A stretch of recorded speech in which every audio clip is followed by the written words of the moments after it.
You're listening to the Worldwide Sports Radio Network. This is the MD's Fantasy Football Show with Dan Mater, giving you the X's and O's of all things fantasy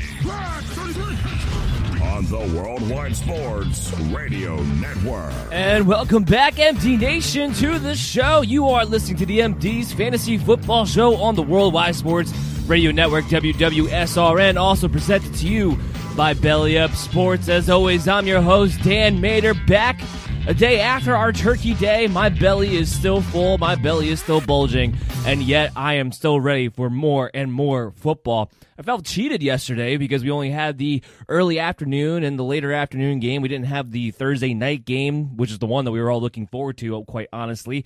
And we're going to be talking about that game a little bit here as we go through the injury updates segment of the show when we first start to kick off. But hopefully, I first want to say I hope you guys had a great Thanksgiving. Hopefully, the fantasy aspects of the first two games went your way, and we're going to be plowing right into a lot more content today with Week 12, as we are now 2 games away from your fantasy football playoffs. So we have a lot we got to talk about. We have a lot we have to prepare for. It's here. We are right in the thick of your playoff races here for MD Nation. So kicking things off before we get into the Thanksgiving recaps, I'd like to go over the injury updates from the games that we previewed in yesterday's show. Remember, if you didn't catch yesterday's show, which we had a Thanksgiving special from 8 to 9 in the morning, so it was an earlier time than we normally do, you can always go back on your favorite streaming app or the WWSRN on iOS, Worldwide Sports Radio Network on Android, and be able to go ahead and listen to that episode there where we talked about all the early slate window of games, which there's a ton of. There was 11 early slate window games coming up here in Week 12, and there's no teams on bye. So we're really talking about everybody in the NFL this week. We do have a couple teams on bye next week, and then that'll be it. So we have a lot of slated games that we're going to be talking about over the next couple of weeks. But yes, we went over those 11 games yesterday. I want to talk about some of the injury updates that came through during Thanksgiving to give you guys some up-to-date information on that before we hit the weekend. And of course, we're going to be updating our rankings as a result to what injury reports come out throughout Friday as well. Make sure you check that out on BellyUpFantasySports.com. Those rankings will get up to date and will be finalized for you guys by Sunday morning. And we'll keep you up to date on all these injury news throughout the weekend if anything were to change or develop on at BellyUpMDFF Show on Twitter and on Facebook. The first thing we got to talk about, though, that we did talk about a little bit yesterday was the Ravens and Steelers game, but we had more information come out last night regarding that game. That's now Lamar Jackson. That's right, Lamar Jackson was tested positive for COVID. So now all of a sudden we face a situation where RG3 is the only active quarterback because even Trace McSorley also tested positive for COVID too. So now all of a sudden, because the Ravens have continued each day this week to have a new player test positive, now you're entering a new stratosphere. I know the NFL, they have pretty much made this stance in the sand that they just want to have these games no matter what, and have pretty much told teams that, you know what, if you have to throw out your practice squad, backup practice squad guys out there in order to make a full team, so be it. We're not rescheduling any more games, except now that you have a quarterback, not just a quarterback, but a top quarterback, a top face in this franchise, in this league, test positive for COVID. There is a chance that things will change. Remember, when it comes to the quarterback position, that's when the NFL will tend to be able to change things and come to reason. Right now, the biggest thing is a safety issue. If the Ravens are continuing to have players test positive every single day, you do not want to take the chance that somebody gets under the radar come Sunday, is actually positive, and then spreads it then to the Pittsburgh Steelers. Now you got a whole outbreak around the entire NFL in your hands rather than just containing it to one team. So there is a lot of talk that this game is seriously up in the air. It's a serious question mark as far as, are they really going to be able to play this thing on Sunday? The NFL is still trying to stay fast. They're still trying to hold on that they can play this game at 1:15. I think that's liable to change. If there is another positive test today or another positive test tomorrow for the Baltimore Ravens, I don't see how the NFL in good conscience could still have this game on Sunday. And there's a lot of people who are starting to feel that way. A lot of people with power, a lot of people with say-so are starting to feel that way. Even the Pittsburgh Steelers, Mike Tomlin, canceled practice today not because they are having an issue on the Pittsburgh Steelers side, but because they are still awaiting word from the NFL exactly what's going to go on Sunday, and frankly decided he was just going to give his guys the day off to stay safe, to isolate, and make sure everybody's healthy and good to go. Like I said yesterday's show, the NFL is dealing with this second outbreak of COVID just like the rest of the nation is, and it's going to throw some hiccups into some of these game plans. So if you have Ravens fantasy players, if you have Steeler fantasy players, be ready to have to replace those guys, because there's a decent chance that this game does not happen, or at least does not happen on Sunday. Would they maybe push it to Tuesday? I don't know. At this point, I think they'd be better off trying to find another date to have this game, or to not have it all together. We'll have to wait to see what the NFL is going to decide, but there's real question marks that this game will actually be had on Sunday afternoon. So just keep in mind, if you had Gus Edwards, if you had Mark Andrews, if you had any of the Steelers guys, Connor, the wide receivers, whatever the case may be, you have to be ready to replace these guys, because there's a real chance that they might not be available to play this game. So we'll have to wait and see exactly what happens there. Outside of that, though, we know that if they do have a game on Sunday, we have to take it from that standpoint, there won't be a Lamar Jackson. There won't be a J.K. Dobbins. There won't be a Mark Ingram. They're going to be missing a lot of players on defense. The Steelers should be able to steamroll this game if they actually push this game on Sunday. That's the scary thought. I talked about yesterday how Gus Edwards, to me, actually winds up being an RB2, because I believe he would get 20 carries at least against the Steelers, who he had some success with before. And while the volume in and of itself may not change as far as him being the bell cow, if you take Lamar Jackson out of this lineup with the way this team has been playing, I don't know how much the Ravens are really going to be able to move the football. So I would actually move off of Gus Edwards being a must-play. I would consider him in the flex, but you have to go in with a knowledge that there's a low floor, because he's not going to have as many opportunities to score. His offense, with his team in general, may be in a really bad situation where they could get blown out in this football game. So he comes off of me being a must-start heading into this week, now that we're not going to have Lamar Jackson, if they were, in fact, to go ahead and push forward on Sunday. But this affects all the Steeler players, too, and there's, as we all know, there's a lot of fantasy-relevant Steeler players, so keep this in mind. More information to come. We'll keep you up to date at BellyUpMDFF Show on social media. So now let's move into some of the early window of games that we talked about, where we have some injury updates for you guys. One of the big ones being Julio Jones was actually limited again in practice yesterday, so that's kind of a good sign. 2 days back to back where he was able to get out on the practice field. He may have a better chance to play than we originally thought. We'll be adding him into the rankings pretty soon this weekend, especially if he's able to practice again in a limited capacity today. I would feel pretty good about that being the case, that he would be able to play if he practices 3 days in a row. Todd Gurley, however, he did not practice Wednesday. He did not practice yesterday. We're going to wait for the official word today, but there's a real chance here. It's looking like Brian Hill might be the guy heading into that game against the Raiders. If he's available to you guys, you have to go ahead and make sure you pick up Brian Hill in that matchup, because he might be the bell cow, might be a little bit of a split. You'll see some Ito Smith as well, probably, if Todd Gurley goes down, but Brian Hill would figure to be the guy to get most of the work against the Raiders if Todd Gurley can't go, and it's looking more and more like that might be a question mark heading into this ball game too. So something else we have to keep our eyes out on. Hayden Hurst did not practice yesterday, but I did get some word that it looks like he's going to practice today. So if you're counting on Hayden Hurst to be your tight end, there's a decent chance he's going to be out there for you. So that's good news there on the Atlanta Falcons side. You go to the Raiders side, though, there's some questions here, because now you had Josh Jacobs, who got added to the injury report yesterday with a hip issue. He was limited in practice. It's unclear if he picked up the injury during practice, or if this was something where they just wanted to give him maintenance and didn't want him to practice the full day and just allow him to kind of rest a little bit. Really unclear, because all we got was that he got added to the injury report and that he was a limited participant in practice. We'll know more today at some point. Now, because the Raiders is on the West Coast, we'll probably know later on in the day. So again, make sure you're following us on social media. We'll keep you up to date on that. But something definitely to monitor.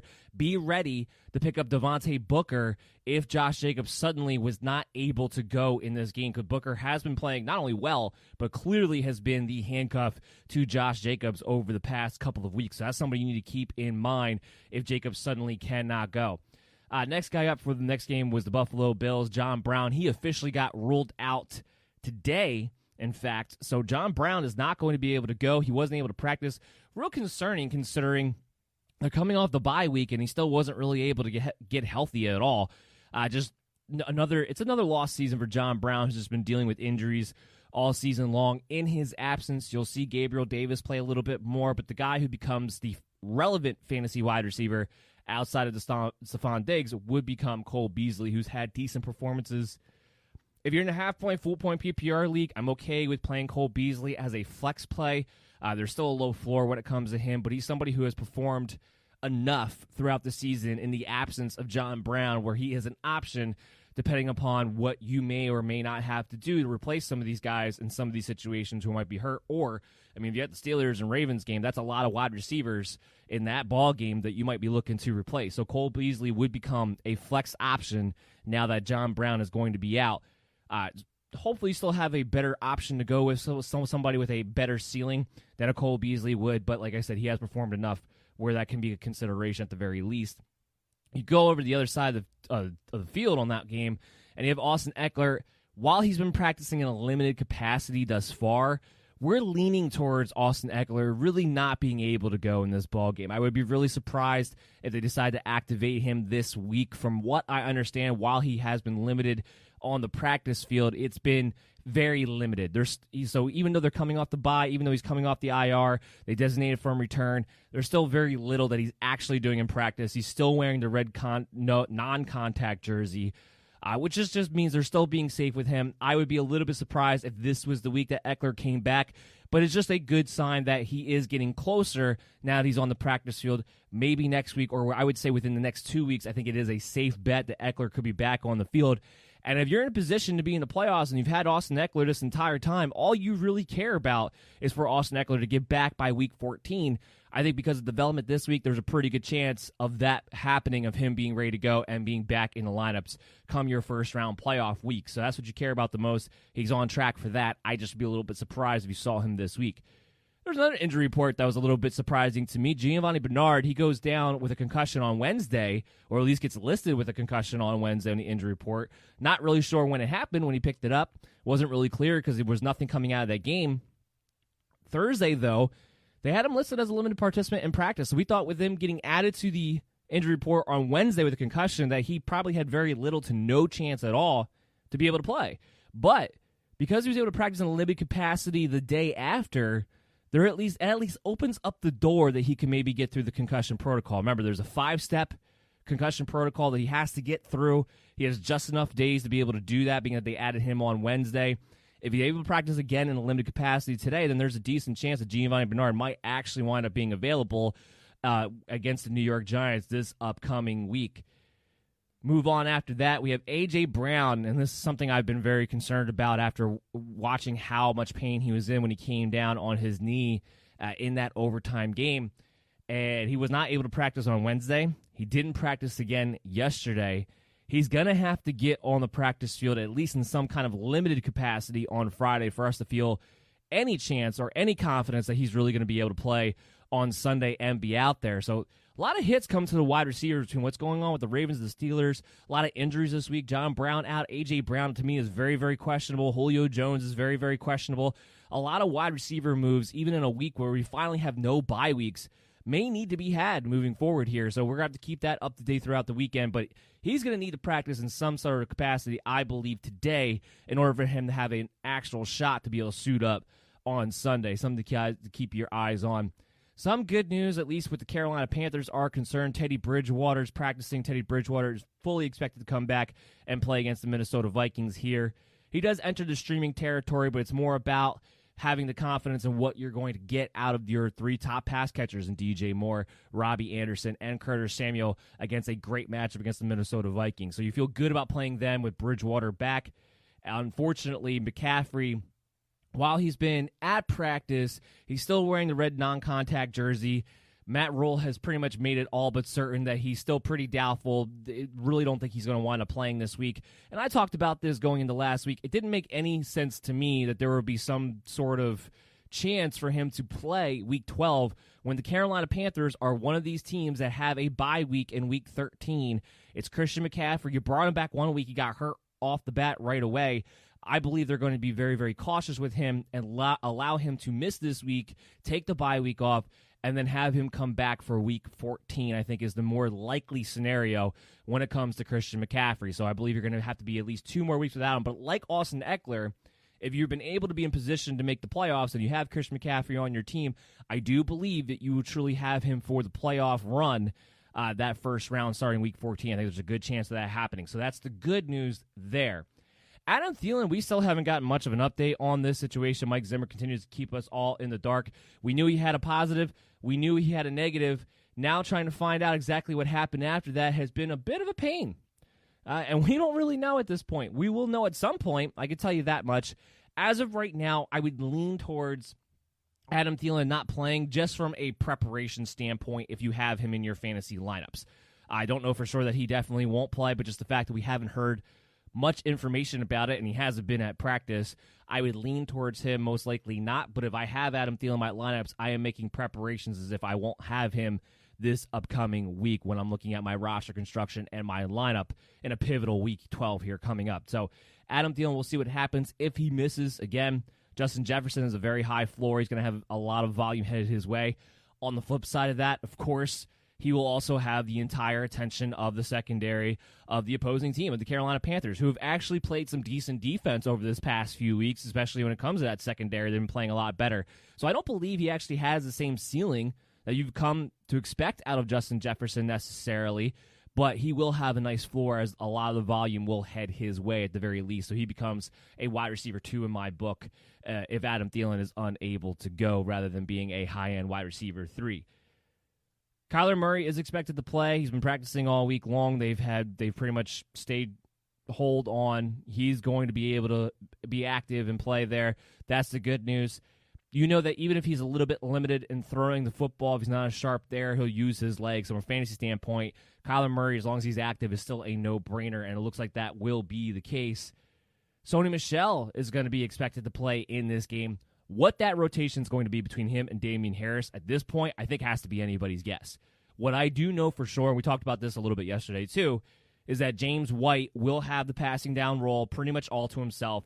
He's probably looking at least 7 targets in a game in which the Patriots are going to have to score points, because I do believe that you're going to see the Cardinals be able to put up a good amount of points even with a possibly limited Kyler Murray. I don't think it's going to really matter too much after watching what the Patriots defense has essentially become at this point.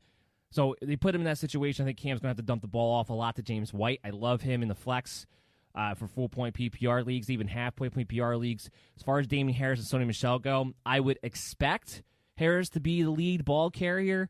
My big concern is how much do they split between the two? How much do they limit the ceiling of a Damian Harris by giving an X amount of workload to Sony Michel? I would expect it to be Damian Harris leading the way, but how many carries that equalizes to, really not going to be too sure about, honestly. So he is a running back 3 in my mind that has some risk due to an unexpected amount of volume going into this ball game.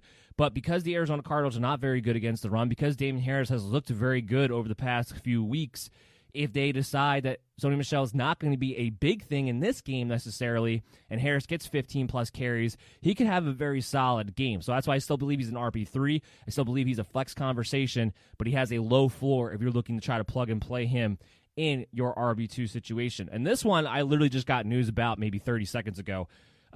Salvon Ahmed, who did not practice Wednesday, did not practice yesterday, is back at practice today, which is good news because from what I'm understanding, while Myles Gaskin has been limited at practice this week, there doesn't seem to be an expectation that they plan on bringing him back for this matchup against the New York Jets on Sunday. That it would be more likely that he would be able to make a return in Week 13.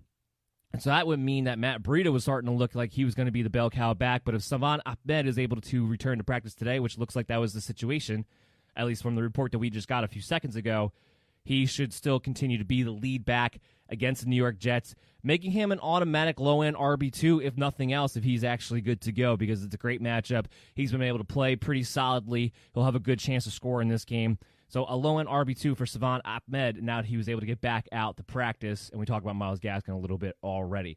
So that is the injury updates from all the games that we talked about in yesterday's show. Remember, go back on your favorite streaming app, iHeartRadio, Google Play, Spotify, Stitcher, iTunes, wherever you like to go. The MD's Fantasy Football Show, widely available to you, and you can go ahead and check that out and get all up to date for those early window of games and what our fantasy expectations are for those matchups. So now we can lead into the two Thanksgiving recap games that we did get to have yesterday between the Houston Texans and Detroit Lions and between the Washington Football Club and the Dallas Cowboys. We'll lead it off with the Houston Texans and the Detroit Lions in this game. Deshaun Watson didn't have to throw the ball very much, but he had a great game in this one. 318 yards, 4 touchdowns on 25 pass attempts. Wow. That was absolutely incredible what they were able to do. Went down the field. Will Fuller was 100% dominant in this game. Just left wide open a couple of times. Had a couple of big touchdowns. 40-yarder was his longest one. 2 touchdowns, 6 catches, 171 yards on 7 targets. When you don't get covered, it makes the game pretty easy. And we all know Will Fuller is a big strike type of guy. And this was a great matchup. That's probably going to go down as the wide receiver 1 performance of the week. I had him rated in the top 10 to begin with. Will Fuller's going to have a great game. And even Brandon Cooks, while he didn't have the big flashy game that Will Fuller wound up having, still a solid one in this one. 5 targets, 5 catches, 85 yards. Honestly, if you're a Cooks owner, you're a Will Fuller owner, obviously you're ecstatic about this. But even if you're a Brandon Cooks owner, I'm pretty happy about this because you don't know when Randall Cobb's coming back. We're not really sure when Kenny Stills is coming back. But as long as those 2 guys remain out, Cooks will definitely be in a position to continue to be a guy who gets utilized in the slot, guy who gets utilized in the perimeter. And in a game in which Deshaun Watson only threw the ball 25 times and Will Fuller went off, the fact that Brandon Cooks was still able to give a decent floor in this game has to make you feel good about being able to plug and play Brandon Cooks as pretty much a wide receiver 2 at this point moving forward. Maybe at worst a high-end wide receiver 3. So it makes you feel good about that. Even on few targets, on few pass attempts, I should say, you know where the targets are going. They're going to Fuller. They're going to Brandon Cooks. That is not going to change at all. Duke Johnson finally had a decent game in this one. Now, carrying the ball, it wasn't pretty. Only 9 carries, 37 yards on the game. The Texans barely had to do anything on offense. There's so many big plays in this game. But Duke Johnson had a really great touchdown catch, 33 yards, 3 catches, 43 yards, and a touchdown total on the game on 4 targets. Talked about this leading up into this ball game, really every ball game that involves Duke Johnson. He has to get 4 to 5 targets in order to establish some sort of fantasy value because he has to be utilized in the receiving game. The guy's not a runner. He doesn't see the holes well. He's not a guy who's going to break a lot of tackles running between the tackles, running through the line of scrimmage. That's not his game. He needs to be out in the perimeter. He needs to be out in space. He needs to be utilized as a receiving back.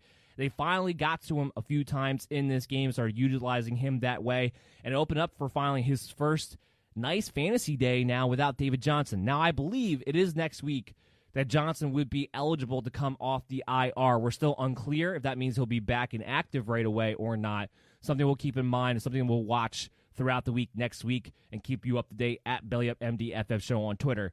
But for right now, Duke Johnson has to have this kind of work in the receiving game in order to be fantasy relevant without David Johnson in there, because it doesn't really matter that he's getting the bell cow workload compared to the rest of the running backs on this team, because they just don't utilize the running back unit all that much, and they're not giving him the same type of carries that they were giving David Johnson. They're leaning more on Deshaun Watson and their offensive passing attack, so he has to be involved in that capacity. Duke Johnson, to me, as long as David Johnson is out, is a matchup-dependent RB3, even with the workload that he is seeing, even after coming off of a decent game here, because it was the Detroit Lions, which is probably the best matchup you could have, unless you're on the other side of the ball of the Houston Texans, which is the best matchup that you could have. And speaking to that, Adrian Peterson coming in to spell DeAndre Swift, who was not able to get back from his concussion after we had some hope because he was practicing in limited capacity leading into the week, comes in with 2 rushing touchdowns on the day. Not a particularly efficient day, 15 carries, 55 yards, but gets those 2 goal line touchdowns. So if you played Adrian Peterson in a pinch with DeAndre Swift out, he paid off for you in a really big way. Kerryon Johnson actually didn't have that bad of a game either. 11 carries, 46 yards. He also tacked on 4 receptions for 52 yards in this game. Look, when DeAndre Swift comes back, I fully anticipate them going back to him as the bell cow guy. They were starting to get some traction as an offensive unit as a whole, having DeAndre Swift be the first, second, and third down running back. I don't expect that to change once he's able to return, but as long as he's out, we do know Adrian Peterson has this type of goal line touchdown capabilities in spelling him, so he becomes an RB3. But I do think there's a decent chance, being that DeAndre Swift was able to practice at a limited capacity, that we could see him again next week, and he'll be back. And I do believe it's not going to go back to the three-man rotation that it was. It will be Swift's backfield because their offense as a whole was playing better with him being the lead dog. As far as Matthew Stafford goes, 28 of 42, 295 yards, a touchdown, and interception. He was okay.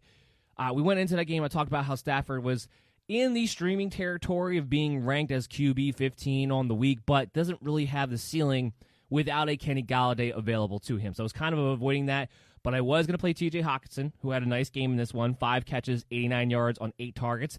And I was going to play Marvin Jones, who frankly was a little bit disappointing. Now, you like the 12 targets. He was targeted all over the field. I mean, there was no Danny Amendola on top of there being no Kenny Golladay going into this game, so you knew Marvin Jones was going to have to be targeted at a significant rate, but only walks away with 6 catches for 48 yards. He didn't get in the end zone. Some of that had to do with the way the defense was playing him. There was a couple opportunities that he could have caught touchdowns, but they had pass interference calls. He wasn't really able to get clear of the defender, so it kind of wound up working against him, unfortunately, in that sense. Not really the game you were hoping for out of a Marvin Jones against the Houston Texans in a situation where you had no Kenny Golladay, you had no Danny Amendola. He did get the target share that we were hoping for, but just didn't get in the end zone. Who did get in the end zone was, ironically, Mohamed Sanu. 1 touchdown, 4 catches, 32 yards, trying to spell in for Danny Amendola. That was what was really even more frustrating in my mind, is that not only did you not get the touchdown on Marvin Jones against the Houston Texans like you should have been able to, but it winds up going to Mohamed Sanu, of all people. That's what made it even more frustrating. Will Kenny Golladay be back next week? Honestly, we don't know. He would be. I would have to consider him doubtful at this point. Each of the past 2 weeks, he's been a limited participant on the first day of practice for the week and then winds up not practicing at all the next couple of days. That pattern has sustained over the past 2 weeks. He's going to have to practice all week long for him to have a chance to play next week. I do believe he's closer to a return rather than further away. I do believe that even with Detroit Lions out of the playoff race, they will still look to bring Kenny Golladay back because Matt Patricia is trying to find any way that he can be competitive because he's trying to find reasons to keep his job because he's pretty much going to be on the way out if they're not able to turn something around at the end of the season. So there's a good chance because of that if Kenny Golladay can go, they will make an effort to bring Kenny Golladay back because Matt Patricia has to find a way to try to save his job. So just something to kind of keep in mind there. I'm not worried about them deciding we're going to hold Kenny Golladay out until next season. So continue to hold him if you've had him. I do believe he'll be back at some point this season, but I would still say it's very questionable at best that would be next week, however. So that wraps it up for the first Thanksgiving game. Now we got the second Thanksgiving game, which could not believe this wound up being a blowout. Dallas had been playing more competently. They beat the Minnesota Vikings. They actually looked half decent against the Pittsburgh Steelers. They were actually coming in as home favorites in this game.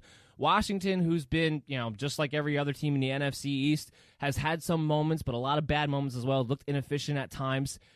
And they came in and reminded everybody, hey, you know what? We can do whatever we want to do, especially that fourth quarter. The fourth quarter, the Dallas Cowboys flat out fell apart, especially defensively.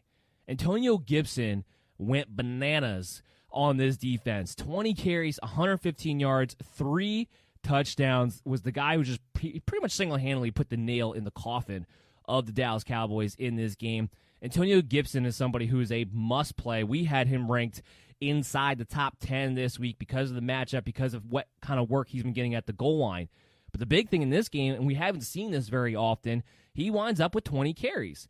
And that's what we need to see. We want to see Antonio Gibson start to be more of the guy. We want to see him start to be the bell cow guy on both passing downs and rushing downs. First, second, third down. That's what we want to see because Gibson's going to be the future of this team. He's looking more and more like a guy who can actually be a bell cow back. He offers them great playmaking ability. Outside of Terry McLaurin, he's probably their best offensive player. So we're kind of getting annoyed by having to see J.D. McKissic get involved and some of these other guys get involved and them not really just trusting to let Antonio Gibson be the guy. Well, they did in this game. Because Gibson, on top of his 20 carries, had 5 receptions for 21 yards and 7 targets. 7 targets. That's the key.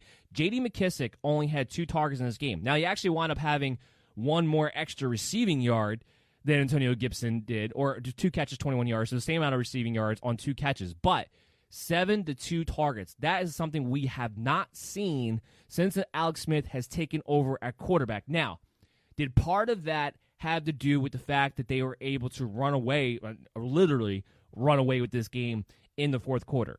Perhaps. But until that fourth quarter, this game was still close.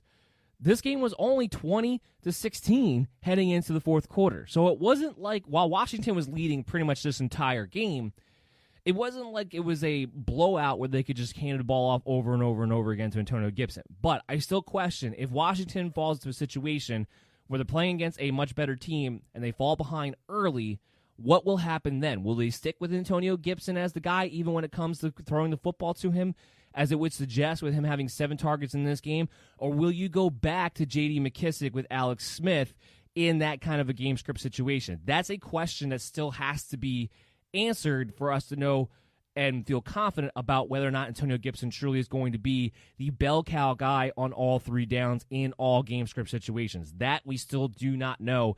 Even coming out of this game, it looked promising for Antonio Gibson. It was good to see him finally get involved in every aspect of this game, but that question still is going to have to be answered in one of these upcoming weeks before we know for sure that Gibson is the guy in the passing game, no matter what the game script is. So something we'll have to keep our eyes on moving forward, that I'm not so confident on to say that he's definitely the bell cow guy. We even saw Peyton Barber get 11 carries, 57 yards in this game. We haven't seen him be involved in this offense really at all in a long time. Not something I'm really concerned about. Washington was just able to run the football quite consistently throughout this entire game. That had more to do with that than it did with Peyton Barber having to worry about him suddenly becoming a thing moving forward. Terry McLaurin was solid in this game. He didn't have the big game that we were expecting him to have.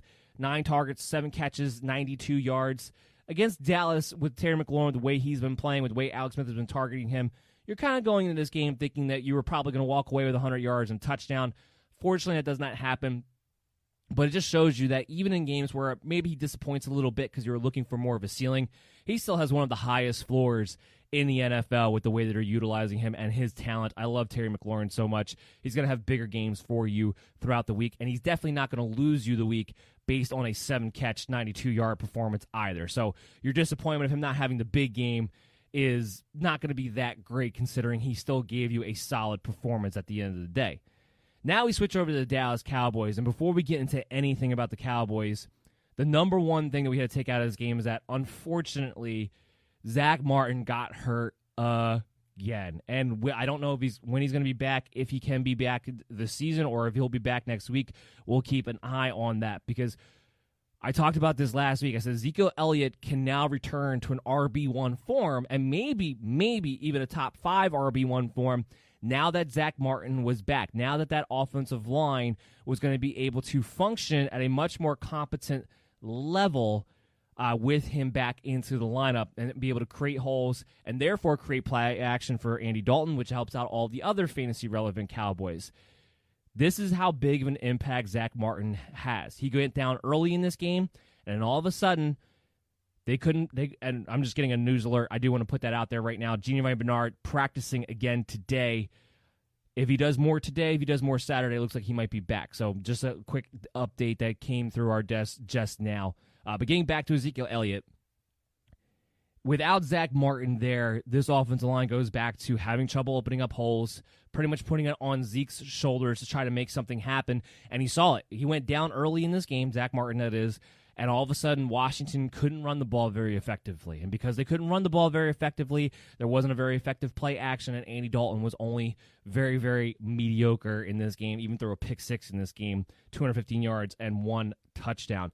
All of those things track back to Zach Martin being out. So very, very crucial to see exactly what his status is going to be moving forward, because now you went from having hope that Ezekiel Elliott could rebound right before your playoff race to now we're back to, is Ezekiel Elliott really anything more than a volume-based RB2?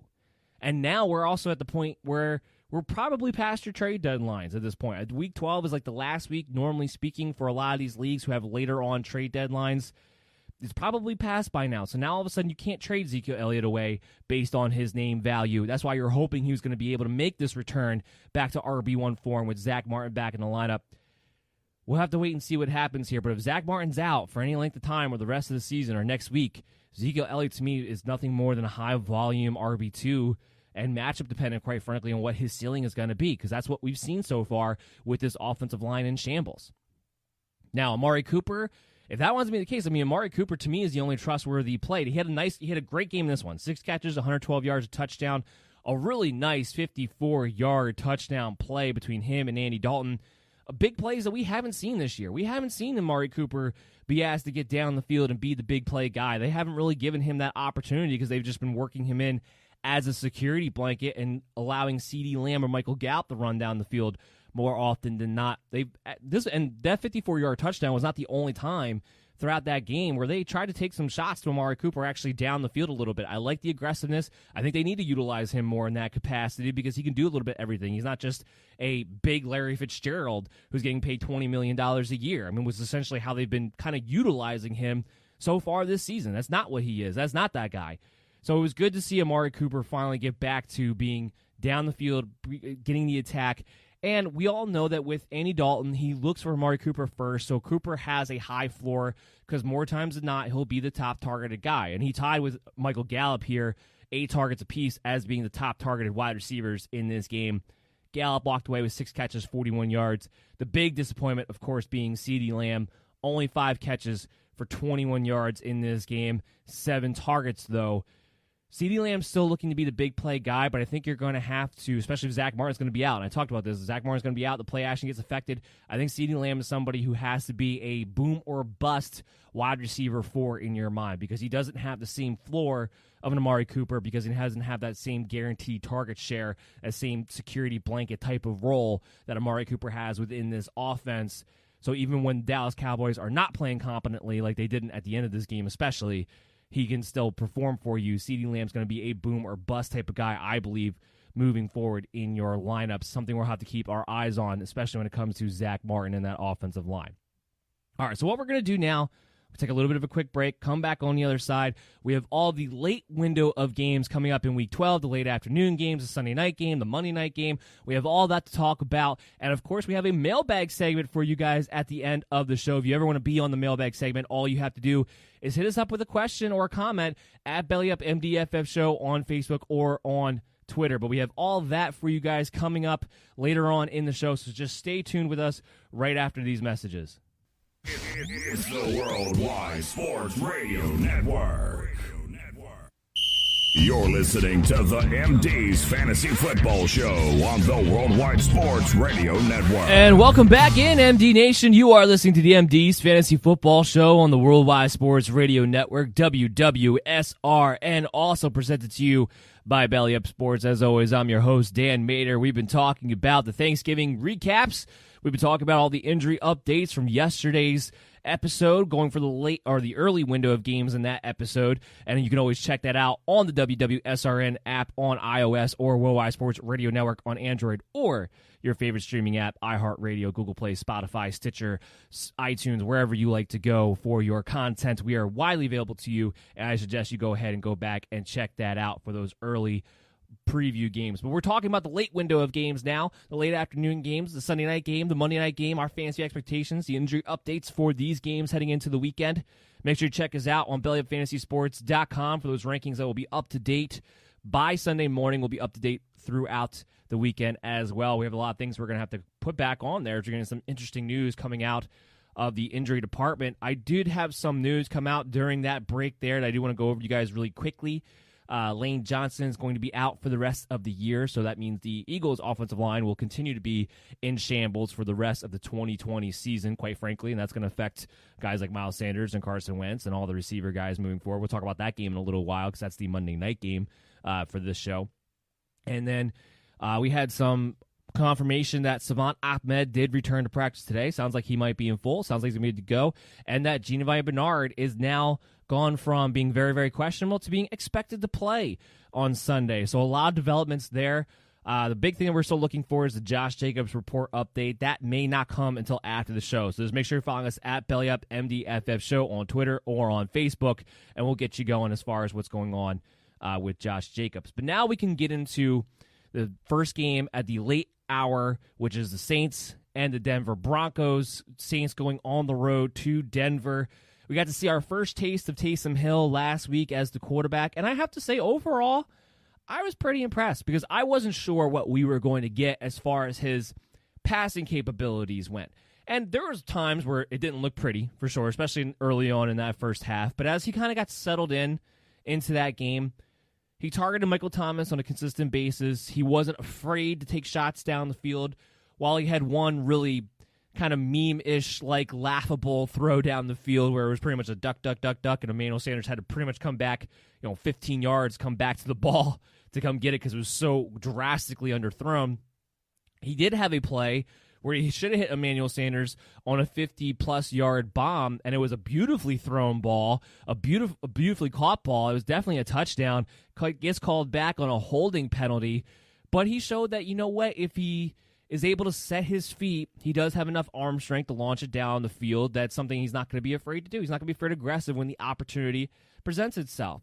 So when you mix that along with the fact that he's going to run, and kind of like a Cam Newton, he's going to be a factor at the goal line, well, then that offers up Taysom Hill having a pretty decent floor, even going on the road against the Denver Broncos in this one, who I know defensively had a great game last week.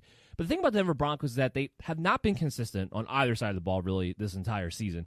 But two, the best way to move the ball against them is to kind of throw the ball, and they kind of utilize that play action and get Taysom Hill out on the edge.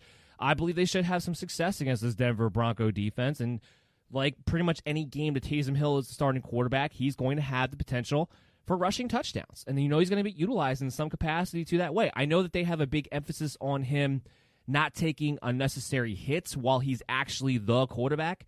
But still, at the end of the day, the nature of his game is to be an athlete, is to be a playmaker. That's not going to go away. And as you saw last week against the Atlanta Falcons, they are going to still be willing to use him in power sweep type of situations. They put a big jumbo formation in there last week, and their full plan was to use Taysom Hill as a goal line runner in that situation. So they're not going to be afraid to do those type of things, even with Taysom Hill now being the starting quarterback.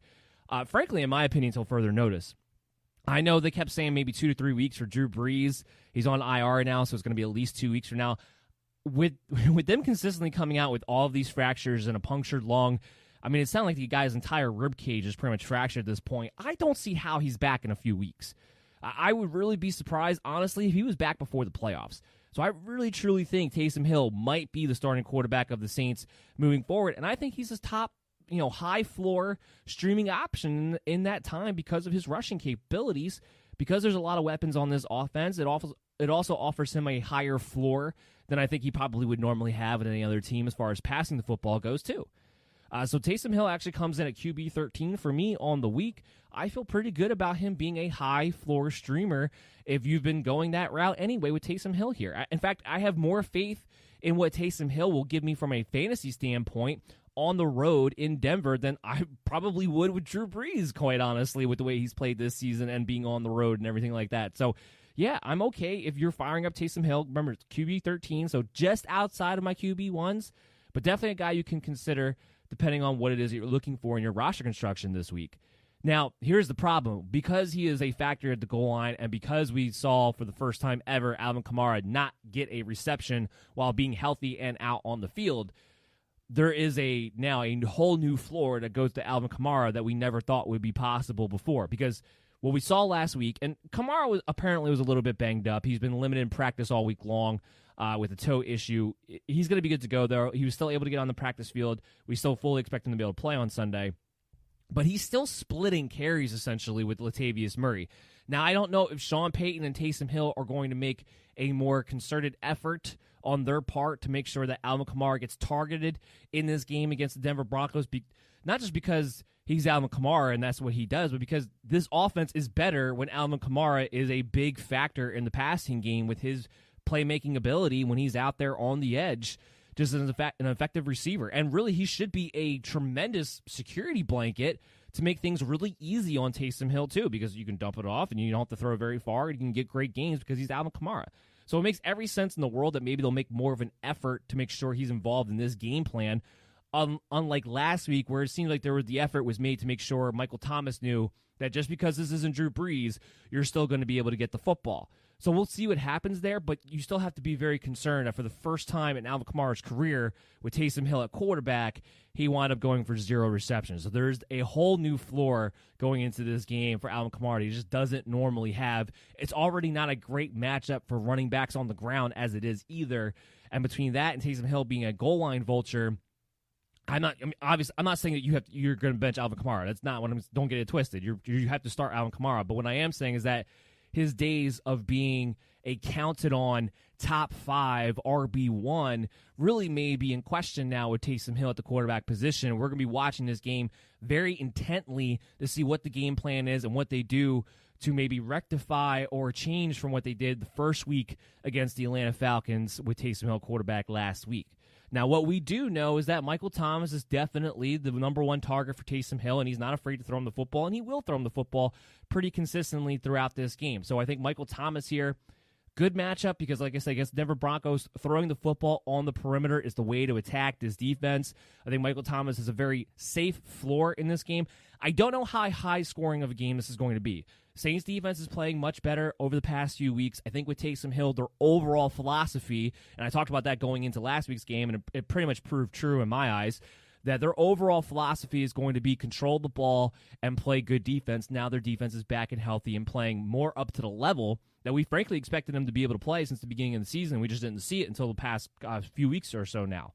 So I think between that and that it's going to be in Denver having a solid defense, I think there's a chance here this winds up being kind of a low-scoring game. So I don't think you can go into it with the idea that Michael Thomas has a huge ceiling unless he's able to find the end zone, but he definitely has a floor, I believe, of at least 80 yards in this game with at least 5 to 6 receptions, and could easily get more than that if he can find his way into the end zone, or if he gets double-digit targets again like he did a week ago where he becomes the focal point of Taysom Hill, he could easily have more than that too. So just Michael Thomas has a great floor. He's going to be a high-end wide receiver 2, low-end wide receiver 1, like he will be for me for most weeks, quite frankly. Comes in at wide receiver 13 for me on the week, so very high-end wide receiver 2, just missing outside that wide receiver 1 level in the top 12. You'll be fine with him. Like I said, with him, the good news is, the good feeling you had is that he had his best game of the year. He had his most targets on the year with Taysom Hill at quarterback, so you're not as concerned about the change from Brees to Hill in this situation. However, you should be concerned about Jared Cook. I don't think Jared Cook is a guy you can play. Not only was he not involved in the offense at all last week, but even with Drew Brees, this is a guy who's been hardly involved in the offense so far this season. While the tight end landscape has absolutely 100% been a complete mess for everybody, I don't see why you can't find somebody who at least has a more of a chance to score a touchdown, or at least more of a chance to get 5+ targets at the tight end position than a Jared Cook out there available in a week where there's no bye weeks to begin with. You should be able to find somebody who at least has a better floor with the opportunities you can expect from them than Jared Cook would be for you. So I'm not playing Jared Cook. Just a quick tidbit on Emmanuel Sanders. It was good to see that the 2 shots that they took were both to Sanders last week. I know this is on paper, a bit of a revenge matchup. The expected target share, it's just not there for me to be wanting to play in Emmanuel Sanders, even in a game that could be a revenge here narrative for him. He's somebody who really is just more of a wide receiver 5. You're not really going to be looking to play in your lineup, especially since this is in Denver and not in New Orleans. So let's move on to the Denver side of football, where Drew Lock's going to play. He's going to be good to go. I don't feel really particularly great about any of these players that you might be considering from a fantasy standpoint. Melvin Gordon, Philip Lindsay obviously would be the top guys that you're trying to consider whether or not you should play them. But even when the Saints weren't playing good defense, you still couldn't really run the ball effectively against them. Some running backs have had success in the receiving game. But even so, like I said, I expect this to be a low-scoring game. I don't expect to be able to run the ball particularly effectively. And while they both had good games last week, we've had plenty of weeks now where the Denver Bronco rushing attack has just been ineffective, even in better matchups than playing against the New Orleans Saints. I have Melvin Gordon at RB27, so I have him as a higher-end RB3. I think you can still play him as a flex because the expected volume he's going to get between the carries and the passing game. Even if he splits carries with Phillip Lindsay, we know he'll be much more involved in the passing game. And that's actually where running backs have had some success, is when they receive the ball out of the backfield against these linebackers. So Melvin Gordon, I think, has an okay floor heading into this matchup. It's not going to be what it was last week. He's not going to score 3 touchdowns. I can guarantee you that. But I think you're going to have to hope for him to fall into the end zone in order for him to give you an RB2 performance that you would hope for out of Melvin Gordon on a week-to-week basis. I just think there's going to be a lower floor out of him coming into this game. I would not play Phillip Lindsay because Lindsay's not involved in the passing game, because he's fully dependent on what he can give you in the rushing attack, and it's usually at best 50-50 with Melvin Gordon as far as those carries, usually a few less carries than a Melvin Gordon. There's just not a ceiling to be had there in this match against the Saints where I would be considering playing Phillip Lindsay at all in my flex position if you were looking to go that route. So that brings us to the wide receivers. Noah Fant, I think, is the only must-play for the Denver Broncos. We'll get that out the way. He's a top 10 tight end. Even though it's not pretty, his talent alone will continue to make him a top 10 tight end, I think, no matter what the matchup is. Even though it's not a great one here, I have him as top 12 this week, but still a tight end 1 for those 12-team leagues. The big question is the wide receivers. Who can you play any of these wide receivers? Because, again, it's not going to be a great matchup. Marshawn Lattimore, I do believe, is supposed to be back this week, so that means he'll probably be on Tim Patrick, I would say, most of the time. Plays more in the perimeter of where Marshawn Lattimore plays, has been more of the bigger play wide receiver for the Denver Broncos. The guy who's playing the Courtland Sutton role. There's not much of a ceiling when it comes to these Denver Broncos wide receivers, I believe, in this matchup. I think guys like Tim Patrick and guys like Jerry Jeudy have now gotten to the point where there are certain matchups that you can play them. And you can expect a decent floor, and you expect targets out of them. You know what their roles are going into it. This is not a game in which I'm looking to attack at all for the Denver Broncos. So outside of Melvin Gordon, outside of Noah Fant, in a week in which there's no more bye weeks, or isn't bye weeks at least for this week, I would have to think that you can find better plays than a Tim Patrick, who comes in as a mid-level wide receiver for Jerry Jeudy, who's about in the same territory for me this week as well, than having to go in either one of those directions, really, for this match against the Saints. So Melvin Gordon, okay, RB3.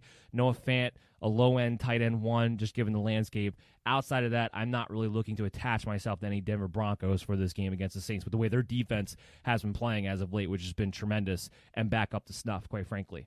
So let's move into our next game. Let's move into the 49ers. Let's move into the Los Angeles Rams. This game going into Los Angeles. First time these two teams met, the San Francisco 49ers actually put the smackdown on the Los Angeles Rams, and they're coming out of the bye week this week. Now, there's still the same JV version of the 49ers that we're having to see because of the injuries, but they may have some reinforcements on the way. Raheem Mostert may be back. Tevin Coleman may be back. They're both listed as day-to-day. Here's what I will say. I started off the week fully expecting Raheem Mostert to definitely be back this week. However, he's only been able to practice in a limited capacity Wednesday and Thursday. We won't find, because they're on the West Coast, we're not going to find out until later on in the day what he's able to do today. And while he's been designated to return, they still have not activated him as of yet off the IR. Because I was expecting him to be able to come in and be a full participant in practice at some point this week. Now, maybe if he's able to do that today, then he'll definitely be good to go, and he'll have that full participant in practice under his belt. And as a result of that, I have Raheem Mostert as somebody who is a must-play, is an RB2 heading into this ball game. I have him at RB23. While it's not a great matchup on paper against the Rams with the way they've been playing, especially in the run defense game, we know what Raheem Mostert can do, and we know how much the 49ers offense need a next-level playmaker in their offense right now with no George Kittle. They're not going to have Brandon Ayuk. He's on the COVID reserve list. Deebo Samuel himself is also day-to-day. We'll talk about his fantasy value in a little bit. No Trent Williams in this game, so their offensive line is not going to be as sharp as it normally is. They need that next-level game maker. So if Raheem Mostert is back in this lineup at all, I do expect him to be the workload guy. I expect him to be the guy they lean on to generate the majority of their offensive production in this game. That's why I still have him as an RB2, but I am a little bit concerned because he's not coming back as strong on the practice field as I was expecting him to at this point. So we're going to have to see what happens. Still listed day-to-day. We may not get a true update until we get into the weekend, so make sure you're following us at BellyUpMDFF Show because we'll keep you up to date there. Tevin Coleman, from what I understand, they seem to be leaning that he'll be expected to go, although He's kind of in the same boat of a Raheem Mostert because he's been limited at practice and considered day-to-day as well this entire week. But from what I hear, Coleman has maybe more of a chance to suit up. They feel more confident about him being on Sunday than Mostert at the moment. So just a situation we're going to have to watch when it comes to this backfield.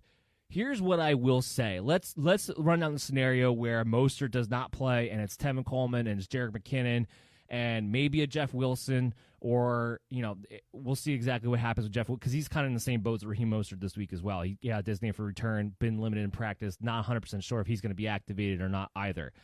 I don't know if I'm touching the 49ers backfield if it's not named Raheem Mostert in this matchup against the Los Angeles Rams. I would expect that if Mostert doesn't go and we see an active Coleman, we see an active McKinnon, we'll see McKinnon more involved in the passing game, Coleman more involved in the rushing game. Without Trent Williams, I do not believe in those guys' skill sets with where they're at in their careers at this moment to be able to be effective. I think to actually want to play them in fantasy as a flex or as a low-end RB2. I think it has to be Raheem Mostert. And it's really just because of given his big play ability, no matter who he's playing against. Because, again, without Trent Williams, there's not going to be as many running lanes as you would think there would be for the 49ers. Now, because they're coming off the bye, and they kind of knew from the get-go that they weren't going to have Williams from this game, I do believe Kyle Shanahan is a good schematic coach who may have come up with some alternatives during the bye week of how they can still be able to attack the edges. But the Rams defense, which has been playing very well as of late, and knows this edge running offense well. One, because they play San Francisco every year, but two, because their offense itself has kind of adapted a lot of these similar concepts this season, with Sean McVay adapting a lot of what Kyle Shanahan has done as far as attacking the edge. If they don't have Trent Williams, there may not be as many lanes open either. So you're playing Raheem Mostert based on his big play ability. We still expect Nick Mullins to be the starting quarterback. Like I said, Ayuk, he's probably not going to play this game. So Deebo Samuel, if he is able to go, he's still only been limited in practice. He's still not a sure thing in and of himself. But he may be thrust back into an interesting spot where they have to lean on him as the number one pass catcher on this team. That is going to be the difficult part, quite frankly. So will Deebo be somebody who's fantasy relevant in this game? I wouldn't really want to play him. Number one is the second injury that he's coming off of. There's no way on earth that Deebo Samuel is up to snuff as far as being in complete, total, midseason game shape for all four quarters. I just don't see it, and they may have to lean on him quite a bit. He may have a decent floor because of that, but I'm not going to play him. He's not going to have a high ceiling against the Rams in this matchup. It's one of those where if I've been stashing him, I'll hold him to see how he looks in this game. I'll see if he's up to snuff and everything like that, but I'm not going to look to play Deebo Samuel this upcoming week if I can at all help it. The only guy I'm going to take a little interesting note of is Jordan Reed. And again, don't love the matchup against the Rams, but just out of necessity, where I see the targets going when you break everything down, that Reed might have the highest floor when it comes to the targets as far as all the pass catchers go in this ball game. I don't expect it to take a particularly big ceiling, but if you were to tell me that Jordan Reed would get 7+ targets in this game and get 5 receptions for 60 yards and maybe get worked in the red zone, maybe get a touchdown, really would not surprise me. He comes in as a top 10 tight end for me on the week here. Tight end 5, actually, all the way up there because of the expected volume that I could see him easily having in this game. It won't be pretty.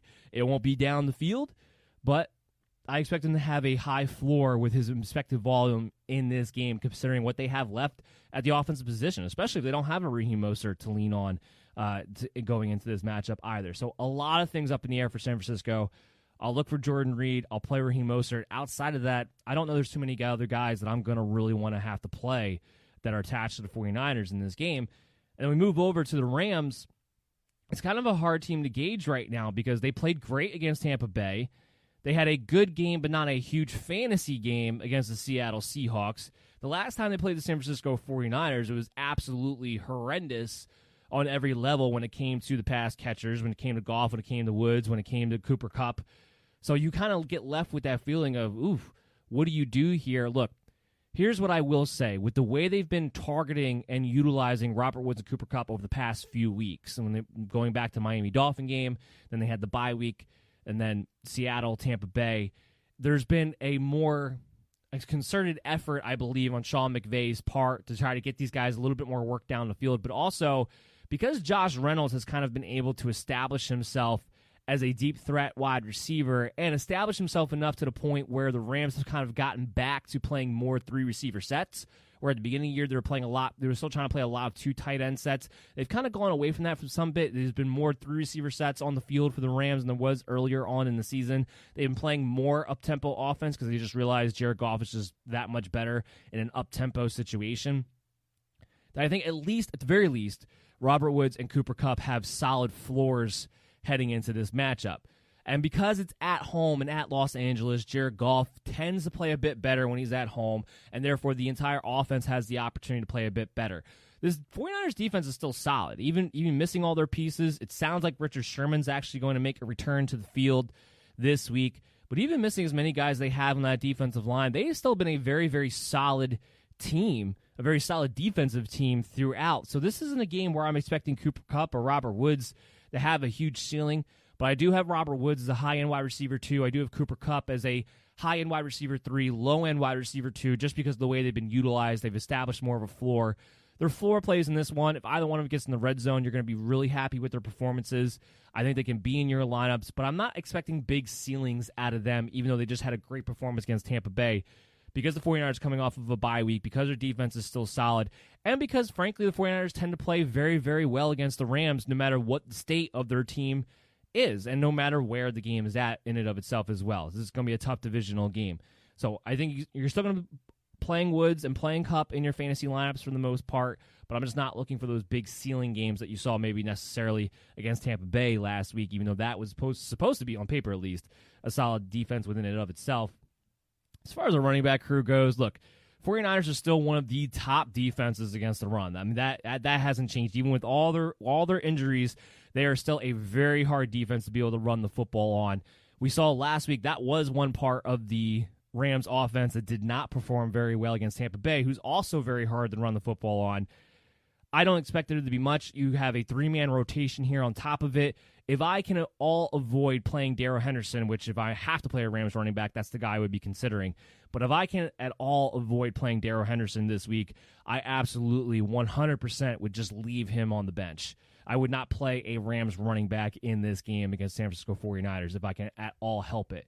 And even in Jared Goff's standpoint here, I think you should have better options available to you. I'm not going to look to stream him in this game in particular. All you're really looking for is him to play well enough at home to keep Robert Woods and Cooper Kupp fantasy relevant, and that's about it. That's all I would really want to play. When it comes to the tight end situation, whether it's Tyler Higbee or Gerald Everett, they're not involving the tight ends like they were at the end of last season, so they're not fantasy relevant at all either. So now we can go ahead, we can move into our next matchup here on our late slate of games. We move into the Tampa Bay, the Kansas City Chiefs game, with the game that will probably, because of the Pittsburgh Steelers and Ravens game being in limbo, will probably be the game of the week. And I'm getting some news now just coming across the desk. Let's hit that breaking news sounder, actually, before we get into the Chiefs and Tampa Bay Buccaneers game real quickly. Breaking news. Just getting word now that the Rams organization had 2 positive COVID tests. As far as whether it was a player or as far as whether it was staff, still to be determined. We are getting news right now that they did have 2 positive COVID tests. So how that will affect the Rams, who's going to be a high-risk contact as a result of that, who it was that tested positive, all to be seen.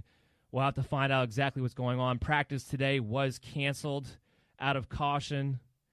Still trying to find out whether it was players or coaching staff. That is the news that we are getting across our desk right here, right now. So just talking about the Rams, that game, those players, who's going to be available is now all of a sudden coming up in limbo, because anybody who tested positive will definitely be out no matter what. But anybody at this point who gets labeled as a high-risk contact because we're on Friday will also automatically be out. They will not have enough time to be able to come back for this game. So big implications here. We'll keep you up to date throughout the weekend as far as this goes at Belly Up MDFF Show. But that coming across our desk right here, right now.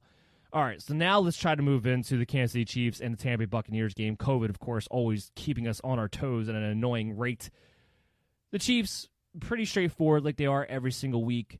Mahomes, Hill, Kelsey, obviously all must-plays, all elites at their position.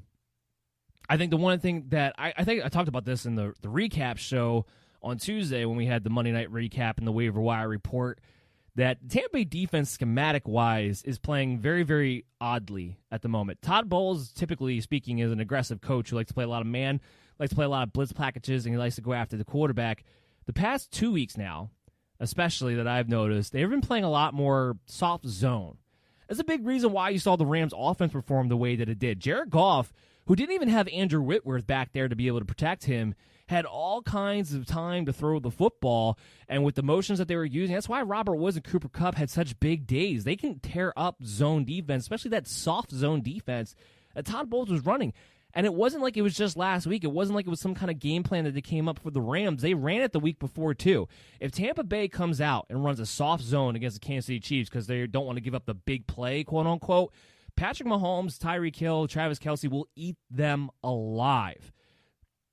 Something where, obviously what exactly a team's game plan is going to be is not something we see come to fruition until they're actually out there on the field.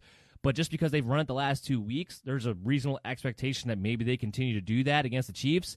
They'll get torn alive. So while this on paper could look like a decent defensive matchup against Kansas City, where like, oh, well, maybe do I have as high of a ceiling out of a Mahomes, out of a Hill, out of a Kelce? My answer to that is 100% yes. You have just as high of a ceiling as you would against anybody else because of the way schematically Tampa Bay is playing right now. It just doesn't make any sense to me. We'll see if that changes against Kansas City. Maybe they'll make more of an effort to go after Patrick Mahomes and change their approach. But it's been the past couple of weeks now. They do it in one more time. Chiefs are going to light up some points on this scoreboard going into this game. I think the only questions really become the running back field, because Tampa Bay, no matter what schematic defense they're playing, are a very difficult team to run on. We saw last week, while CH had a big fantasy day because he had the 2 rushing touchdowns, he still only had 14 carries for 69 yards last week. That was against the Raiders, who are terrible against the running back. You could run the ball all day long on them if you so choose to. The only silver lining out of last week was that the Chiefs remembered to get the running backs involved in the game plan in general, but it still wasn't at the clip that he wanted to see. I offered my concern as to that I still thought it was a bit concerning that CEH only got 14 carries in that game, even though it was a much better fantasy day. Do I think you still have to play Clyde Edwards-Helaire? Yeah, probably. I can't see how you have a better option, quite frankly, but I definitely am going to have a low floor expectation, and I have him more as a high-end RB3 than I do as an RB2 heading into this week. I have an RB26 heading into this game. It's because I don't expect him to see a lot of great numbers on the ground against Tampa Bay in this one. We haven't seen any team really run that well against Tampa Bay this year, past few years, quite frankly. So unless CEH is going to be heavily involved in the passing game, and that ends up in its own slew of issues because Le'Veon Bell still gets worked in, and in the passing area, Darrell Williams still seems to have a role as well. It just limits his ability, his opportunities, even in that capacity of it, and I think that's the only way he gives you a decent floor in this game, too. So there's a low floor expectation on Clyde Edwards-Helaire.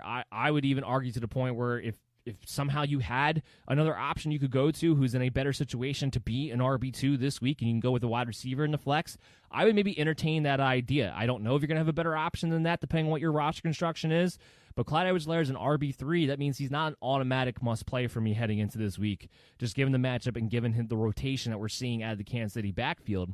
And the only other news with the Kansas City Chiefs to talk about is that Sammy Watkins, we expected him back last week. Out of caution, I guess they held him out for one more week, but they've been pretty aggressive in Sammy Watkins will play this week against the Tampa Bay Buccaneers. He comes in as a wide receiver 3. If that's the case, does that affect Hill and Kelce? Maybe they don't get the absurd amount of targets that they've seen the past couple of weeks, because it's not just that they've been getting double-digit targets. Hill had 21 targets, I believe it was, before their bye week. They both had a crazy amount of targets this past week. Maybe they're more towards the 7 and 10 range than they are the 10-plus range out of targets, but we all know with Patrick Mahomes in this offense, all 3 of these guys could get 9 targets, and all 3 of these guys could go for 100 yards and a touchdown with the way they operate here. I'm not too worried about that. Watkins would walk in as a wide receiver 3 in my book. And frankly, he might actually open up some opportunities for Hill and Kelce, because the one guy you don't really want to see too often is Carlton Davis. If Watkins comes back in here, that's who he's going to probably be matched up on, because that's the side of the field he lines up on. Carlton Davis doesn't follow into the slot, so I don't expect him to follow Tyreek Hill around the field either. So I think it's going to be Sammy Watkins he winds up seeing most of the time which maybe limits what Sammy Watkins can do ceiling-wise, but keeps intact the kind of performances you've been getting out of Tyreek Hill and a Travis Kelce as well.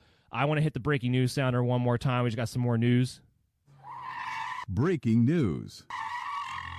Todd Gurley did not practice today, so I would say it's pretty much a certainty that you're going to see Brian Hill out there against the Raiders this upcoming week with the news that Todd Gurley once again did not practice. So keep that in mind if you're a Todd Gurley owner, or if you're just looking for another running back to be able to play.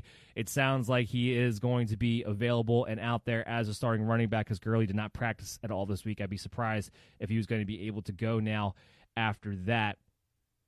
And oh my goodness, we have to hit another breaking news sounder. Breaking news.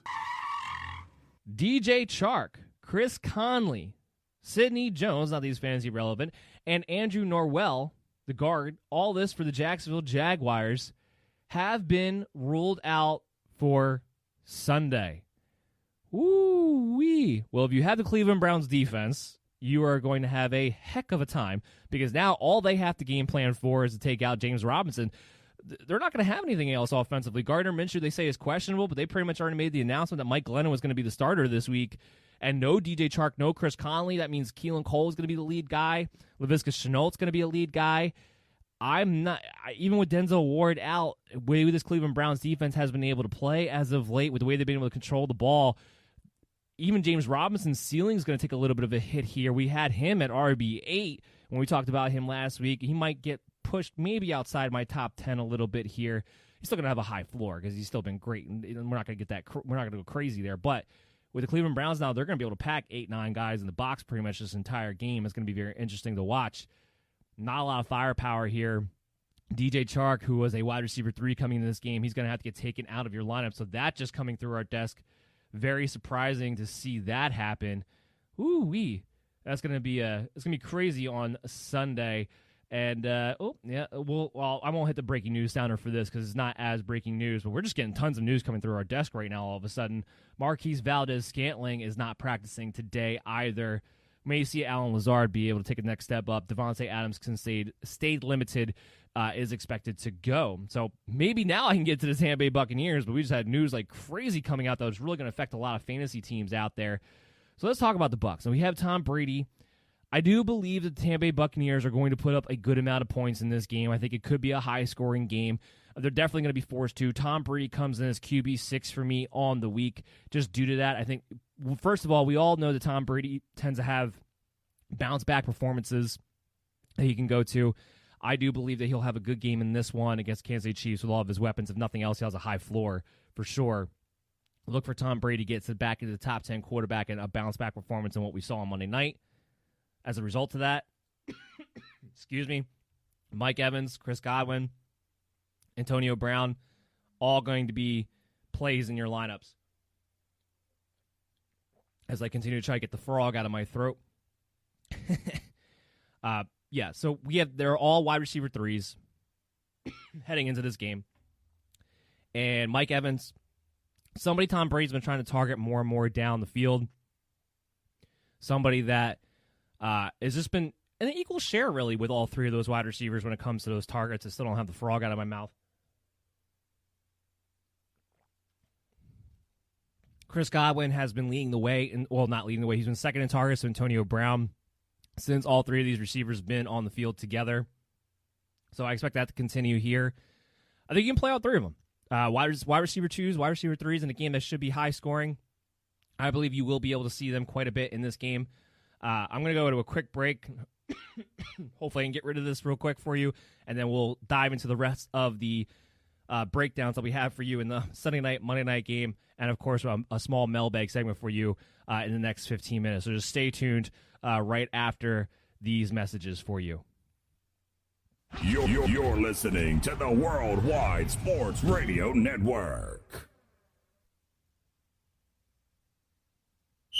You're listening to the MD's Fantasy Football Show on the Worldwide Sports Radio Network. All right, we are back. You are listening to the MD's Fantasy Football Show on the Worldwide Sports Radio Network. WWSRN presented to you by Belly Up Sports.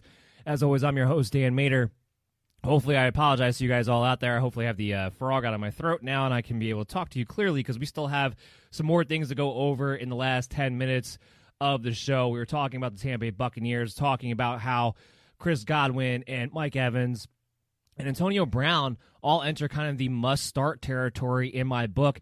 Nobody really a high-end wide receiver, too, because of the share and the targets between the three of them have been so even that really there hasn't been able to be one wide receiver to be able to establish themselves above the rest as far as who exactly is the go-to guy. They're all go-to guys, all wide receiver threes who have wide receiver 2 potential in a matchup that could be very, very high scoring. So I'm good with playing all of them in your lineups, depending on what your options are. I think the big question becomes Ronald Jones, Leonard Fournette. Where can you play these guys? Can you play these guys? I do believe you could play Ronald Jones. I think one of the things that's become clear to me, especially over the past several weeks, is that Ronald Jones is he's going to be given the start every single week, no matter what happens, no matter how much he drops the ball, no matter how much he fumbles the ball, no matter how many times he can get put into the doghouse during the game that they're currently in. They seem to have this thing where they will allow Ronald Jones to be the starter, to be the main runner as a as with the direction that they want to go in, at least starting off the game. They will be going into the game with the idea that Ronald Jones will get the bulk of the work, at least on the ground, while Leonard Fournette will offer them, some insurance, will offer them a guy that they can turn to in the goal line situation as a little bit of a bigger back, and a guy that they'll turn to in the passing game.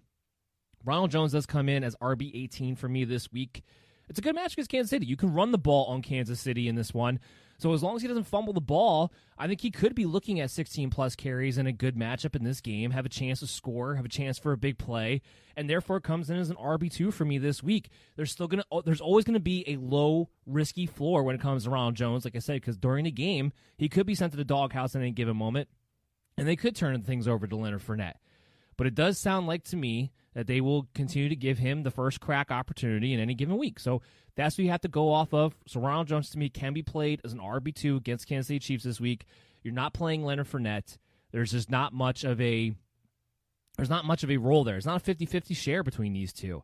While game script-wise, Leonard Fournette could have a decent chance of being utilized quite well in the passing attack, because you just can't trust what his carries are going to be or what even his role is going to be, because he's had some situations where it's gotten him put into the doghouse too after a few drops that he had last week. He's not safe either. He doesn't have the same ceiling of a Ronald Jones because he's not guaranteed the same type of workload. So I'm not going to be playing Leonard Fournette in this game. I will play Ronald Jones in RB2, but just beware of the floor that you have when you're looking at your roster construction. Some news coming in real quick that I do want to just mention. Christian McCaffrey officially listed as questionable. However, Rat Rule saying, again, pessimistic that he will actually play on Sunday. I'm not expecting to see him before Week 14. Also had some news here that Julio Jones was not out there for the media portion of practice today. So while he practiced in limited capacity both Wednesday and Thursday, we're going to have to wait to see when this practice concludes what exactly they're going to designate Julio Jones as.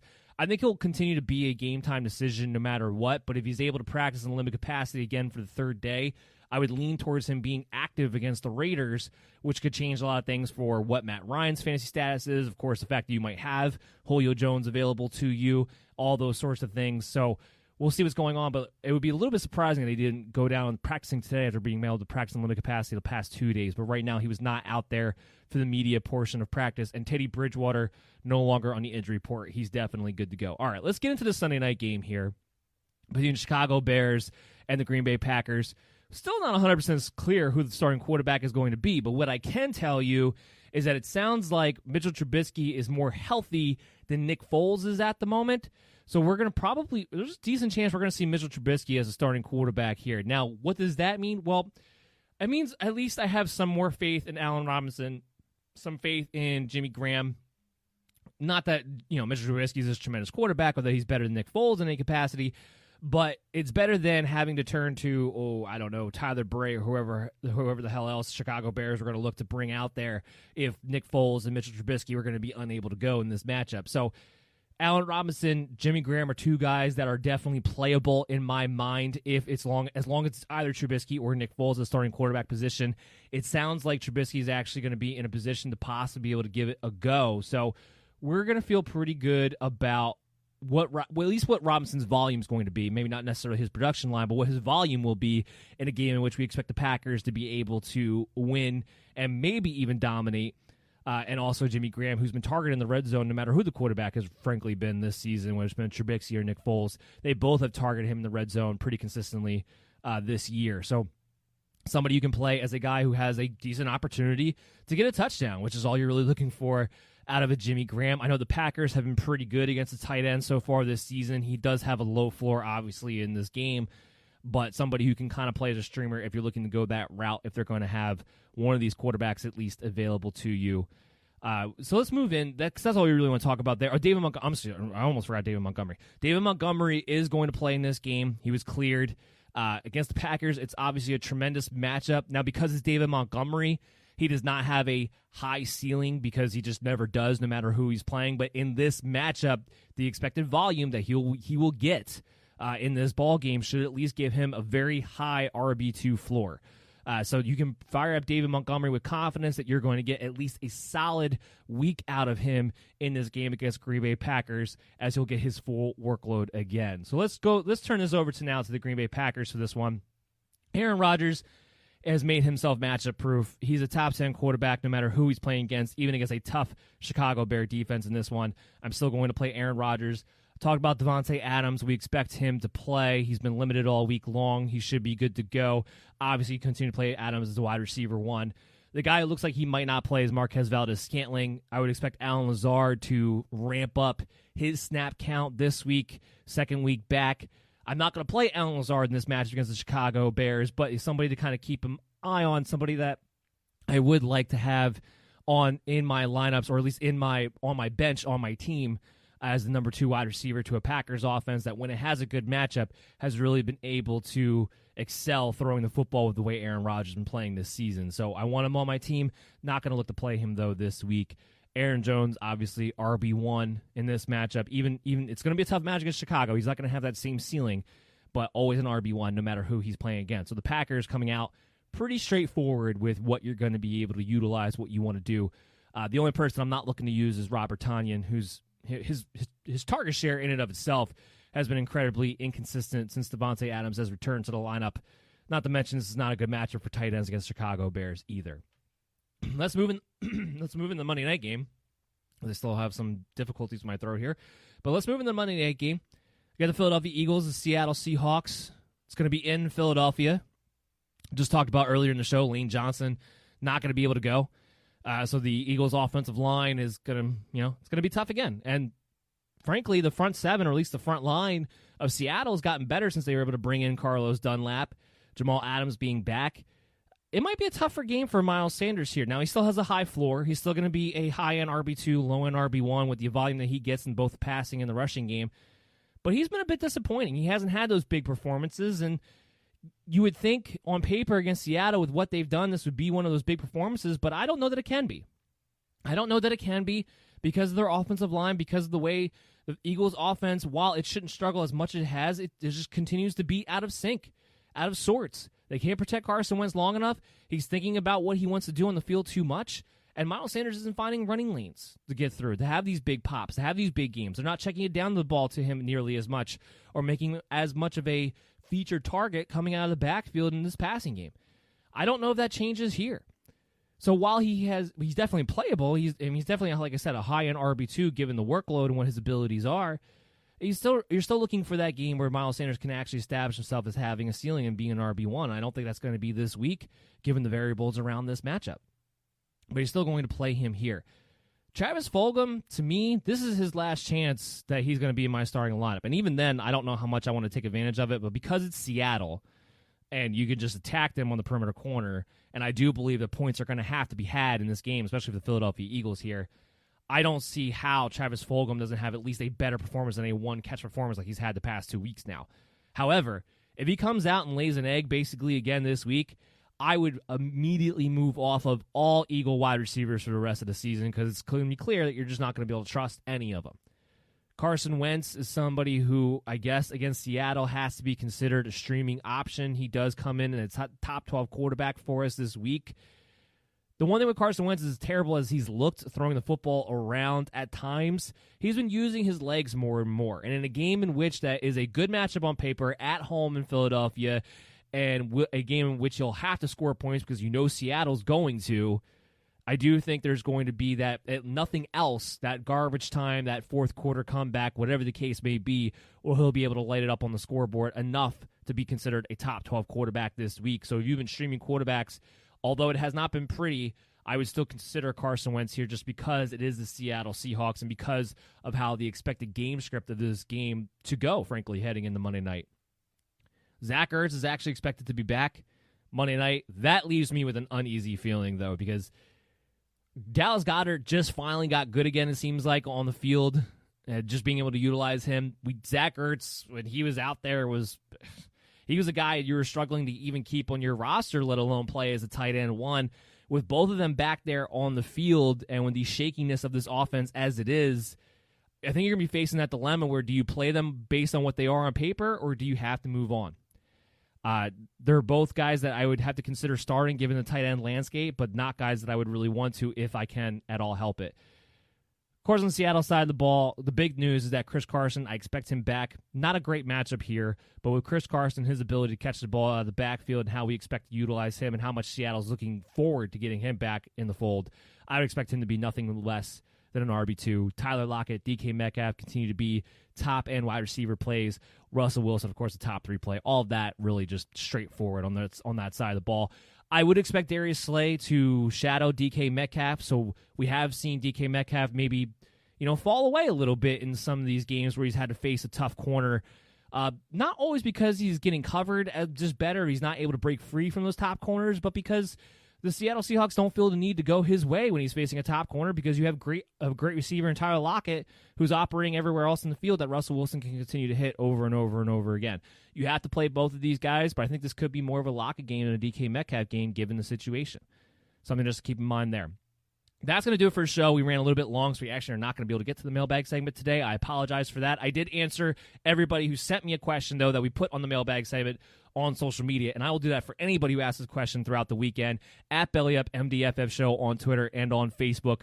We will be back on Monday with the recap of the Sunday afternoon games for Week 12 like we normally are, so make sure you stay tuned for that on your favorite streaming app or on the Worldwide Sports Radio Network app too. And we will keep you up to date with all the rankings at BellyUpFantasySports.com. Make sure you check out that website. A lot of other great content on there, too, to help you guys win your fantasy sports leagues. Everybody take care. Stay safe. I'm Dan Mader, and hope you guys win this matchup in Week 12 heading into your playoff races. Take care. Everyone have a great weekend.